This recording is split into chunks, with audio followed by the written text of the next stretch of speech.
kaluluwa ng bayan na nagpapakita na ang Angono ay ang buhay ng tagapagtaguyod ng sining at kultura ng Pilipinas. Taus-pusong ipinagdiriwang ng mga taga-Angono ang pista ni San Clemente na sinisimulan ng bati ang kulay na panadora sa lawa ng Laguna. Kasama ang mga residenteng nakasuot mangingisda ang nagpapatunay na ang pananampalataya at kultura ay isang pinagmumulan ng sigla sa ating bayan. Hindi lang art capital ang Angono Rizal, kundi tahanan din ng mga natatanging lasa na dulot ng lawa ng Laguna. Tampok ang sikat-sikat sa gata, adobong hito at sinigang na dalag.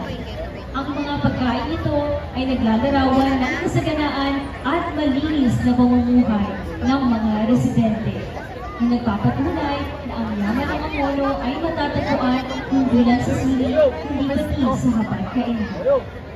Ang Angono ay nagtataglay ng yaman na kasinglalim ng kanyang sining at kultura dahil sa pamana ng mga pambansang alagad ng sining at pagdiriwang ng kapistahan ng patron ng San Clemente na nagpapatunay na ang tunay na kayamanan ng Angono ay ang kasamang sining, pananampalataya at kasiganaan mula sa kalikasan.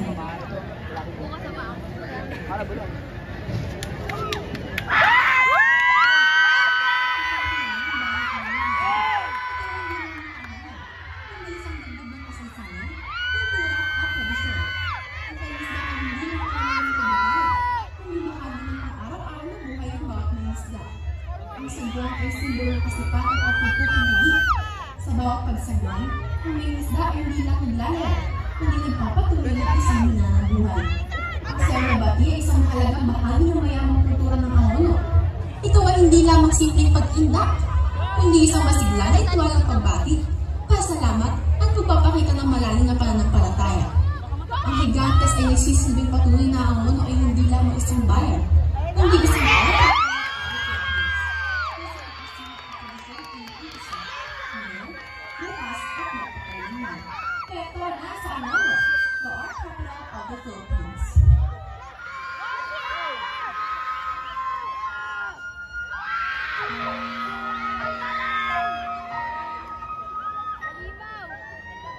Halika't ating tunghayan dito sa aming bayan, di katulad ng kayamanan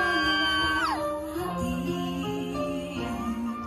Bawat sulok ay sagana sa sining at kultura, di mamamangha masasabihin.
ay simbolo ng kasipagan at mayaman ako kung may pagkaalala ng bayan ng Amon na Rizal. Wow, grabe!